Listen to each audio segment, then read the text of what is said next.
Hi, and welcome to the Design Systems Podcast. This podcast is about the place where design and development overlap. We talk with experts to get their point of view about trends in design, code, and how it relates to the world around us. As always, this podcast is brought to you by Knapsack. Check us out at knapsack.cloud. If you want to get in touch with the show, ask some questions, or generally tell us what you think, go ahead and tweet us at the DS Pod. We'd love to hear from you. Hey everybody, welcome to the Design Systems Podcast. I'm your host, Chris Strahl. Today, I'm here with Dana Lawson, the head of engineering at Netlify. Dana, welcome. Thank you so much for having me. Excited to be on the show. This is round two from a series of technical faults. We'll see if we get through it today. Being in the industry that basically builds the internet, you'd think that this would be easier somehow. No, this is how it goes, right? If only we could just bang the top of it like the old TV consoles. I miss the days when it was so analog that a little shake would fix shit, but no, it's a lot more complex. But it is funny how many technical people it takes to do any kind of technical activity outside of their job. It's always a comedy of errors. Yeah, it's you can't just pull the cartridge out of the game console and blow into it anymore. No, that always works. That always worked. They're like, what are you doing? I'm fixing Simon's Quest. Totally. Something about 9-year-old me saliva into a electronic thing worked really well. It really does. Now it's just not the same. It's just can't fix it. I don't know if we actually fixed it back then, but stuff was simpler. It all seemed to work better regardless of whether it actually did or not. Well, anywho, we got to go spend some time together in June out in the desert in Santa Fe at Patterns. And it was a super great time. And I felt like I got to get to know a lot of amazing design system leaders, folks. And we're wanting to talk to a bunch of the key speakers and stuff that we had there to talk about your experience. So what did you take away from Patterns? What was the highlights for you? I mean, I don't know. And I'm not just saying this because I'm on the show, but in all honesty, it was one of the best get-togethers I've had in a long time. It's been a long run since COVID, and you get kind of isolated, especially when you are in a leadership position, to go and talk to other people experiencing the same problems you're trying to solve. And for me, just getting to hear from every spectrum of the design and product process that we're all in it together. And, we have this amazing tool set that didn't exist, 5-10 years ago, but how we utilize it, kind of how we were joking about, technology breaking even to the point of being able to do this. It's just such a different ball game with all the integrations, and in a lot of places, the way we're trying to remove friction from the process. And it was just a great time to reconnect. I don't know, not feel alone in the journey of making a better world for, web developers and designers alike. And I don't know, I had a great time. I still resonate with the people that I've met and the connections that I made. In fact, I might have hired somebody I met there. That's how strong of a bond honestly, that I formed, that I was able to connect on a level where we wanted to partner together to go, change the world. That's awesome. One of the things that I thought was particularly cool about your contribution to Patterns was that engineering leader mindset. I think that there's a lot of problems with the word design and design systems, many of which we've talked about several times on this podcast. But, in brief, the idea that somehow this belongs to designers. And I think that the wonderful perspective that you brought was that engineers really care about the systems that are here. And these systems have been in place in how we manage code for a long time, but it's not ever really been present in that place that design and code meets. And taking your kind of love of systems and love of the way that engineering flows work elsewhere in the product development process and bringing that into design systems, I think that's a cool idea and a cool concept. So tell me a little bit about how you think about the future of design systems as it relates to the relationship you as an engineering leader have with a design counterpart. I don't know. I'm painting that future right now, I'm not waiting for it to come. I'm trying to force my way down the path and pave that shit as I do it. And actually right now, I have such a high belief in the ability to make a great experience by that tightly coupled bond is just really what we all strive for when we're trying to reach our user base. You want it to feel and look and just, you want those moments. You want those moments where you're just this is awesome. I'm doing the shit I need to do on it.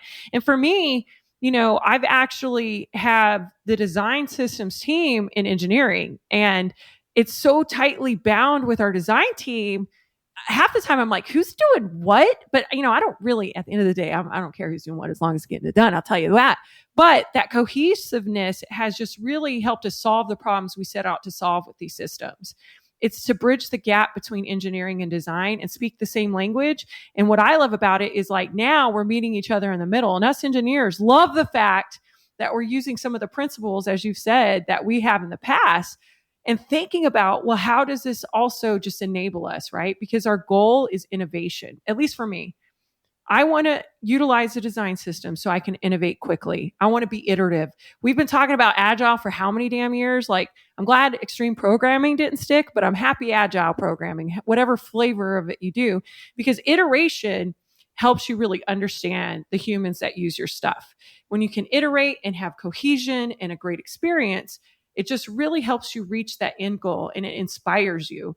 And by tightly coupling these groups together, because they're solving the same problem, they're not solving necessarily. I mean, we can be real narrow and say like, oh, I just want to make a ship product faster. I want to hit my OKRs. Cool. Great.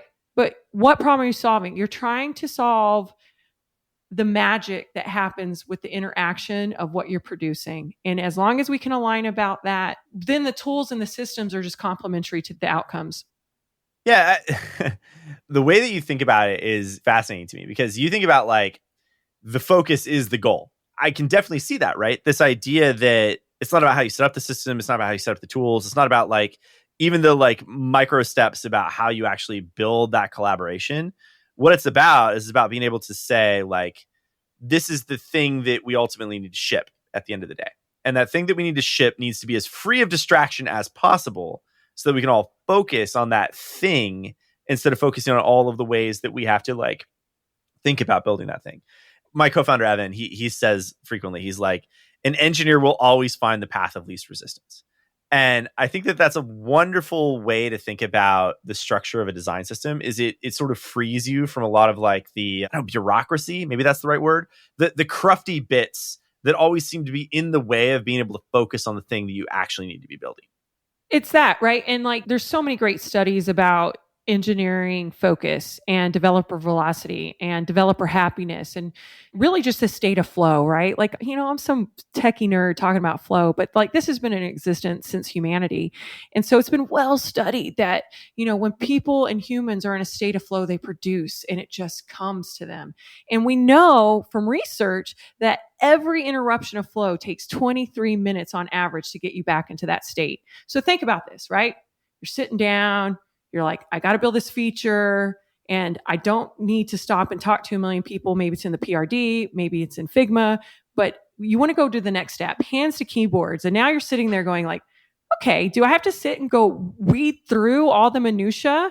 Or in this case, having something with a little bit of bureaucracy just really takes all that away. You're going to be able to sit and say, you know what? I know where to go. I know which well to dip out of every time because it's the same one. And as you say, engineers want the path of least resistance because resistance breaks you from flow and flow is what makes you be amazing because you are just hitting all the marks. And now we're not always in that state of innovation and creation. Sometimes we just are in a state where we just have created that tempo and that rhythm. And if you think of it through that musical lens, we don't want freestyle jazz.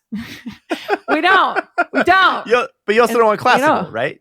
You don't want classical. You just want that nice like spa music that you forget is on the background. Like Enya. That you're just in. You want Enya. You want Enya just to do whatever she does, right? And who doesn't love Enya? Well, I think that Hey, remember who you asked me to come on this show? I did. It happens to be it's a Friday, Chris. It's a Friday. It's before a long weekend. We're all a little punchy. It's great. So I think that the path to Enya, as we'll call it, is paved in your lens with this idea that, we have to create this flow state. We have to shed all of the things that have inhibited us from that. And when you talk about that, I'm reminded of times where you're searching through Dropbox trying to find like the right file, or you're trying to understand if the thing that you're looking at is the _final or _final or _final2 of V3 a particular file. Point 1.2. You're like, I don't know. Exactly. And then you even look at something like some bit of code, right, that is built on a site. Like, is that actually how it still looks? Or do I need to actually like trigger another full build, wait for 15 minutes and go have a cup of coffee to see if the latest thing is actually present? I think that this works on both like design and engineering. I mean, design gets a bad rap because things like semantic versioning haven't existed in design traditionally. But at the same time, there's tons of stuff in engineering where you're like, oh yeah, like I apparently have to kick off a build process and wait 15 minutes to actually see the real thing, and what's there isn't actually real right now. I think that that's ultimately a big part of what we talk about when we talk about flow, is like, how do we shorten our cycle time, have more iterations, and have those iterations have less distraction and less time spent sipping coffee. I'm always reminded of the XKCD cartoon where there's the two guys that are dueling on the office chairs, and the manager comes in and it's like, what are you doing? And they're like, oh, things are compiling. That's the engineering like state of _final_final 2, like 17 folders deep inside of Dropbox. 100%. 100%. We've all been there. And good or bad, you love that path of least resistance when you don't have something where you have defined constraints. Guess where the path of least resistance for the short term becomes the paved path, but long term, it's like never the right option, because people will run into the repo or they'll inspect the assets and then they'll go trace it back to the code repository and just be like, dude, grab that button. And you know what? Like that is going to get that out and shipped. But now you're going to have even more work if it's wrong. You're even have more work if it's wrong, because we're going to look at final product after we waited for it to compile and put the website up and go like, what? Like, that's not InVision. You know, that's the challenge. Like when you think about this and when you introduce new systems and new tool sets, because, you know, a lot of us have been in the world where it's like, oh my gosh, how many checks and balances do I have in the supply chain to deliver what I'm trying to do? And the reality is you want to have the right ones, and things like this, if you do it correctly, people will use it. The challenge that I've done in the past is like, I've created, you know, bloatware design systems that like was so hard to understand. People were like, you know, forget it. I'm just going to go the least past the resistance. I'm going to go to the repo. There's two ways to always look at it, but I think it comes back to is like over time, like, are you being kind to your future self as well, right? Like, are you? Because I want to be, because I know what's going to come back to bite me. And it's a daily battle I think we all incur. Should I do it? Should I shouldn't? I think there was a lot of like design system voodoo for a long time. And if you're a voodoo practitioner listening to this podcast, this is not intended to be offensive. But the idea that like, you know, you're sitting there like rolling some bones and seeing what kind of comes out of the design system without that clear intention of what you were trying to serve. And I think that that's been one of the things that over the past 3 years, like we've watched the industry get much more mature around, is this idea about like, all right, like ultimately what we're trying to serve is that ability to have tighter iterations, that ability to understand where truth lives and whether that truth is in design or engineering, and then very, very quickly get to that so that we can build things faster, better, etc. And I think that one of the things that struck me when you were talking a minute ago is like that whole like backtrace a button into a repo and be like, yeah, that little guy, copy that little guy. That's it. I think about that in kind of another sense of like, one of the things that has been wonderful that just before design systems really came out, when you had, you know, InVision and early Figma and stuff like that, is we got rid of the eyedropper tool that would sample colors off of websites. Oh man, I loved that tool. Oh yeah. I mean, like how many colors, terrible. how many shades of gray or primary color did you end up with because somebody used an eyedropper to like grab something? It's so terrible. It's so terrible. Yeah. Just the simple elimination of something like that by putting a hex code in the same place where the design is, like, very few engineers probably ever like actually copy that hex code out of Figma and then use that in a production thing because they had a CSS class that applied that for them.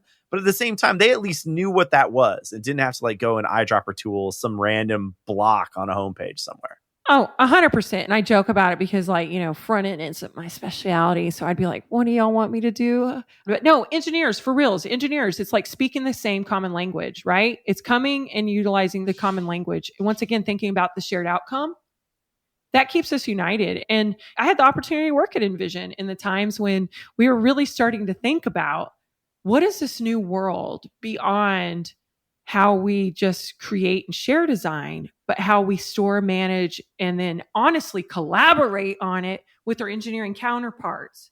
Because that's a big part of it as well, is having that opportunity to collaborate outside of your wireframes, outside of the first iterations. Because we want, at least in my opinion, We want to empower product-minded engineers, right? Like we want people to be able to iterate quickly, but do it with the right cohesion, the right kind of foundation laid in place, and self-serve in the right way, especially when we're working early on, and have that, once again, like you said, that phase be just accelerated, just that phase between wireframes to actual production. And then, like you said, removing some of the things that were barriers and utilizing where we find those common language, whether it be hex codes or what, right? Yeah, you think about like the idea of how did people go fast before, right? You know, that like, mythical man month, single mind concept, et cetera, right? Where it was like, in some ways, it straight up encouraged cowboying, right? Like the idea of like, oh, well, you want to get something done. Well, like tell two people to go get it done and like remove all the rules from how they should do it. 100%. But that doesn't actually like scale, right? And so I think that that's what we've started to look at in terms of design and engineering collaboration, is we try to start to look at this as like, yes, we know that systems help us build better products. We know that systems help us build more efficiently. But why they do that is they enable that ability to go fast.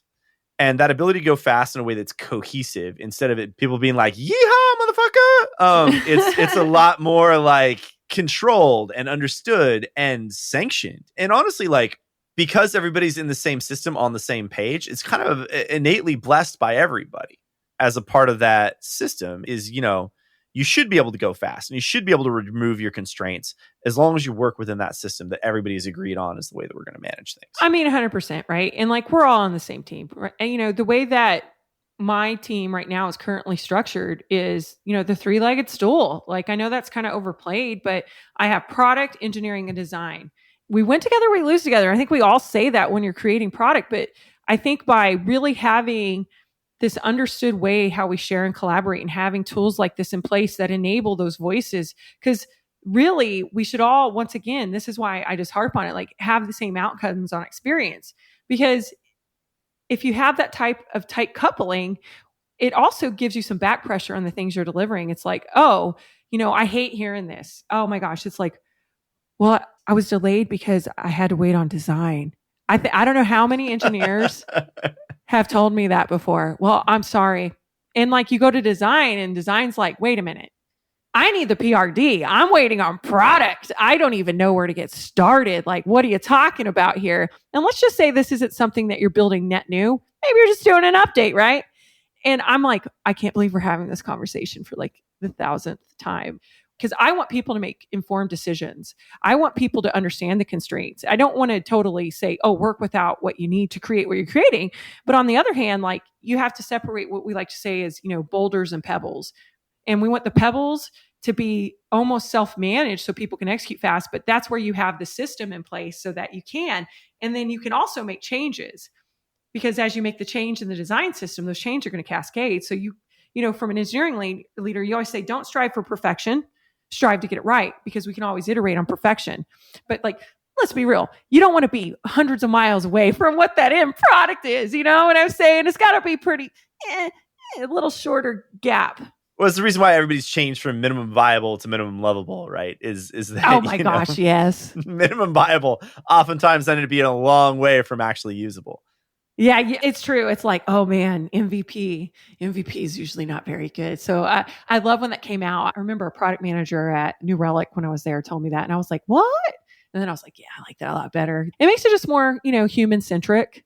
It just makes it more human centric, because not that developers fit the stereotype of just, being, very binary in the way of thinking, where it's like, we're not robots where it's like, give me the list of duties and I shall fulfill them. Like, believe it or not, engineers are creative humans, because the art of product development, or even, systems, it is an art. We can all be given the same direction and produce a different outcome. But what we want when we build these experiences is to understand the correct outcomes. And so I think by enabling people, then you're going to be more successful. And I mean, it's just another reason why I am super bought in as an engineering leader. And I hope more engineering leaders invest that intention to the three-legged stool, because that's where you start finding the magic happen. I completely agree that there's so much craftsmanship in engineering that is beyond just the whole, like, let me write some code.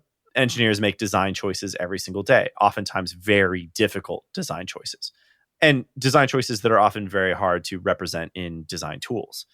And I think that what I heard you advocating for earlier is I heard echoes of my favorite sort of metaphor allegory for the creative review process, where you have a designer that builds something, they hand it to engineers, it looks nothing like what they built, and they go through this like horrible tennis match of blame and regret between the different disciplines of like, that isn't what I designed. Well, like what you designed doesn't have enough fidelity for me to actually build the thing that you designed. So I built the thing that most represented your design. Well, like, but what if I show you that thing and then like, oh, but we need to do another iteration, and now months go by, and then at the end of it all, products like, but you didn't actually build the thing that was supposed to be built. And That's right. that horrible like, swing set cartoon of how products get so screwed up in that horrible tennis match. And I think what I heard you advocate for was this idea that there is this systems point of view that doesn't look at things as handoff, right? It looks as accountability across the spectrum of the product creation process. And this is actually really interesting because this happens in all other sorts of businesses, right? Like anytime, like marketing and sales is another traditional way where this happens a lot, right? Where like, hey, we need to sell more stuff. Well, like marketing needs to generate more leads. Well, like sales needs to be better at closing. Well, the reality is it's all of those things. And without somebody that has the ability to kind of like oversee that end to end within the same system, you will inevitably end up with these disconnects. And I think what we're talking about is design systems being this operational infrastructure for how we think about how products get created that helps us normalize the way that we manage that process from the very, very beginnings in product and requirements to design to engineering and all those little iteration cycles that exist in between. And that is really revolutionary. That's actually like a new way of building digital products. I think it's the best way to bring people together because, you rallied around a goal of the success of the work that you're doing. We're dedicating half of our lives to this thing that we call a job. Believe in it. Like, believe in what you're doing. Like, I know it doesn't have to be that grandiose or whatever, but like, I don't know. I want that nirvana. And I think like, it's exactly what I think the next phase of moving beyond the tool set. The tool set is the enabler. It's the culture that has to shift. And I want to see that happening. And like I said, I'm not waiting for the future. I'm trying it out right now. Is it always roses? No, I mean, absolutely not, because we're all very highly opinionated people, yet flexible. But that's where you come back and you try to understand from a bigger picture view. And sometimes you're like, well, it's going to be a trap. What is this, decision by committee when you include the right counterparts? And I say, no, actually, it's decision by information, because you're so tightly aligned and you have these paved paths that connect you in your systems. Then you don't have to have a committee. You already know what you need to do because you're all aligned. And that's what we work for. That's what I work for every day. That's awesome. So how do you get people to trust and believe in that system? Because that's ultimately what powers this, right? Is you all get in there and you all get in the same system, and all of a sudden you're building stuff in a very different way than it's ever been built before. Instead of it being like, it goes from this one part of the organization to this other part of the organization to this other part of the organization. And it's like Wagile, waterfall-y kinda, and maybe some agile pieces here and there. But instead, what you're doing is you're saying like, all right, like, let's go define the requirements of the system, and then let's look at what we've already built before and see what we can use inside of our system that already exists. Instead of thinking about everything as a new thing, let's think about it as how we reuse our system. How do you get people to trust in that? Because it's a very, very different way than we've ever worked before. And like, look, there are people that are doing this now, right? But it's, I think, still very sporadic. You're not going to find a lot of organizations that are doing this at scale very well. And I'm curious, when you think about this at Netlify, how do you get people to invest and trust in that system? And how do you ultimately like realize this nirvana? Even though I know you're very much on the pathway still and you're not totally there yet, what are the things you're doing now that help build this trust? I mean, I think it's just really like the investment on the engineering side. Like, I've invested in having a team of engineers that are front-end engineers that have a passion for this to partner on the building of these systems. Like, they're the end users. Like, they work so hand in hand. And I think a lot of people don't want to invest engineering time on it. I'm like, why not? It's hard for me when I know that I'm trying to, once again, keep people in flow and remove friction, not see this as a worthwhile investment. And I think by engineering actually stepping up and not just saying like, this is important and let me tell you why, you have to show the actual investment in it.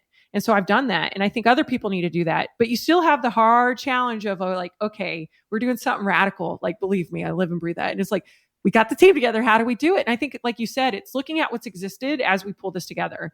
For instance, we're like, we should probably just start with a component library and glossary because like we have all the fun stuff.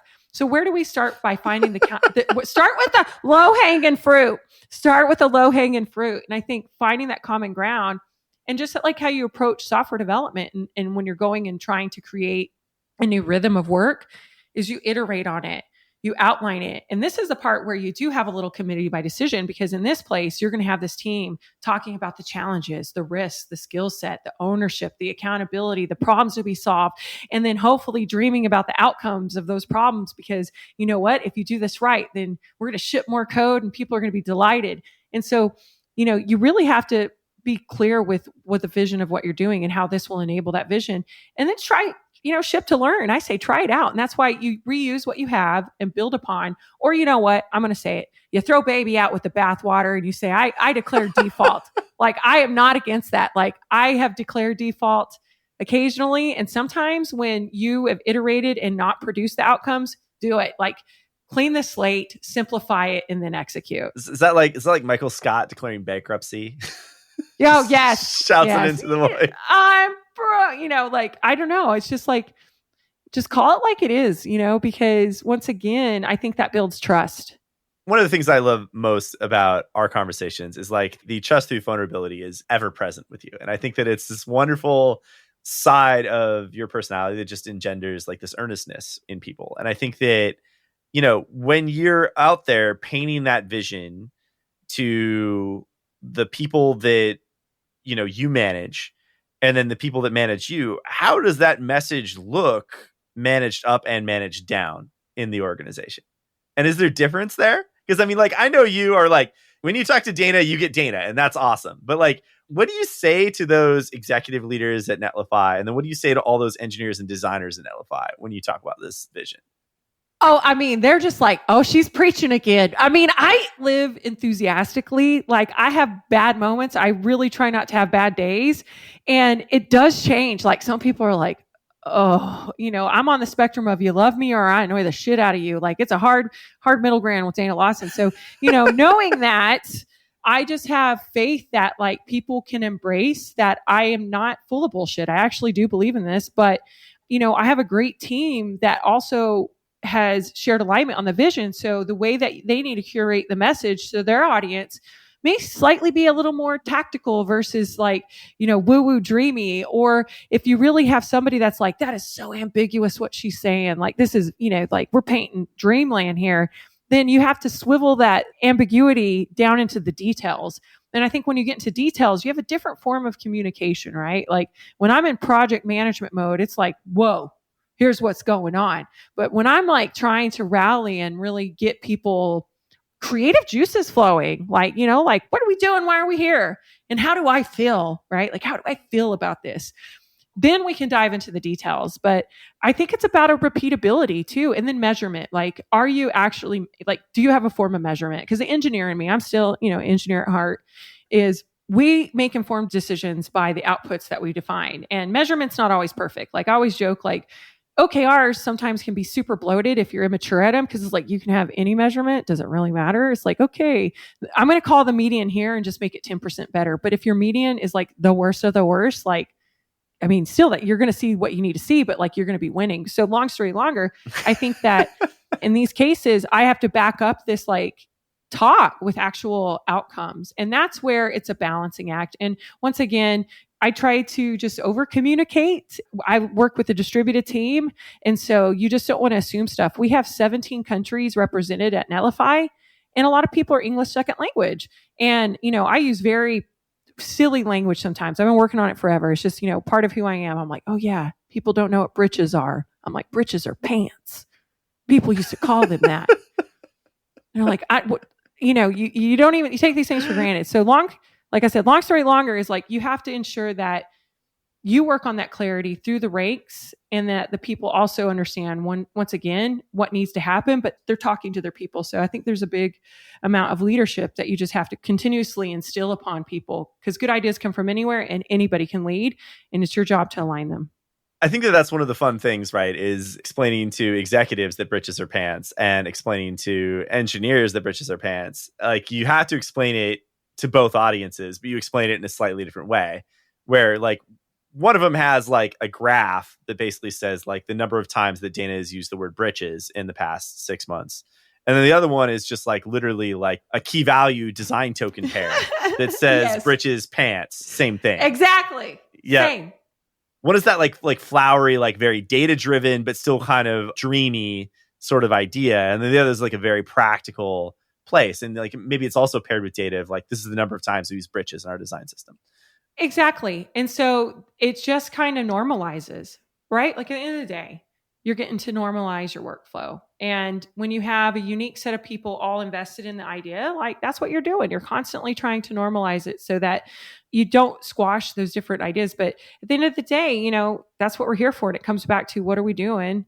We're trying to create software that changes the world, and we want to do it in the right way. And if we can iterate and ship faster and be on the same page, like, I don't know, anything's possible. So at the risk of doing another wind up, because I think that this could be a fun one, is when we think about like that leadership thing you mentioned, right? Like how leadership can come from anywhere. When we think about that relative to engineers in the context of a design system, you know, you and I have talked a lot about the problematic aspects of ownership of a design system and how the single discipline, single owner model, like how the amount of balderdash or hogwash, or to use a difficult term, the fact that that doesn't really fly. If you're an engineer at a company right now, like Netlify or somewhere else, and you're trying to find that leadership voice or that leadership avenue, what do you do? What advice do you have for those people?